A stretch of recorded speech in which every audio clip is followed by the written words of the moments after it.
Hey Gus, I actually saw a stat today that said, Rodney McLeod ranks in like the top 10 among players in the NFL, with run stops that aren't like, run stuffs and TFLs that aren't sacks.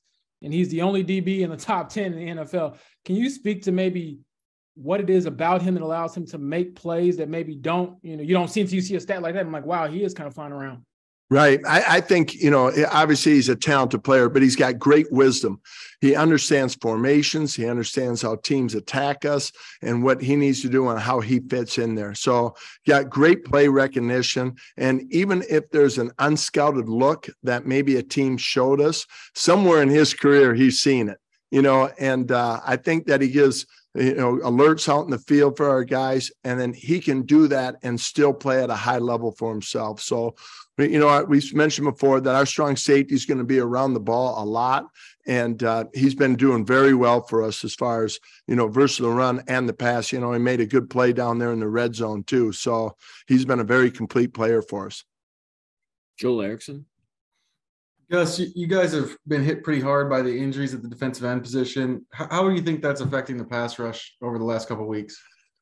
Well, I think, we're still looking to get pressure. We always are going to ask more, from our guys. But, as far as affecting the quarterback, we got to keep him in the pocket. You see sometimes he's escaping. But, I think we're bringing some pressures, to incorporate and try to utilize good skill set. EJ Speed came on one yesterday. Tony Brown at nickel, he came, and applied some pressure. So we're trying to utilize the skill set and take a look at opportunities just to give some different looks. But overall, Buck and Grove, both guys, first and second down, and Jan, I think we're looking to, continue to see that consistency from him as well.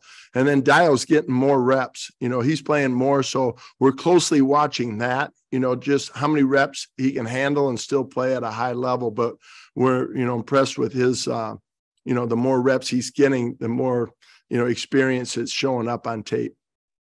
JJ?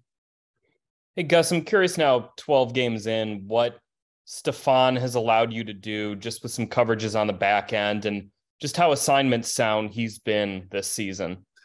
Well, I can't say enough about Gilly. We match him up. We play left and right. Some corners that you have only want to play on one side, not the other, or travel. And he's been open to that.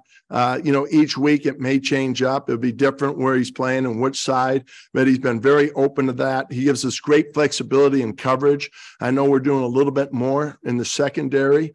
And, again, he's a guy like Rodney and Kenny, but all three of those guys give us that, that great leadership in the back end.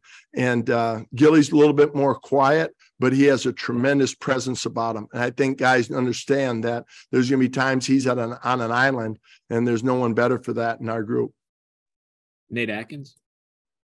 Hey, Gus, when it comes to the defensive ends and finding the pass rush, Ben Banigou played a lot more last night than we've seen out of him. So how do you think he handled that? And what are some of the things that maybe he can do to take the next step as a pass rusher? Well, you're right. He did get quite a few more reps than he has to. So we're hoping that the more and more he plays, the more consistent he'll become. You see flashes from Ben, and there's an upside to him that we're excited about. So, we're just hoping that as he continues to play more, if he gets that opportunity, that the consistency comes. So he made a good play, and I think the draw play and some things where I think for him is just seeing live bullets, and continue to play, with live bullets, and then see if his confidence and his experience pays dividends.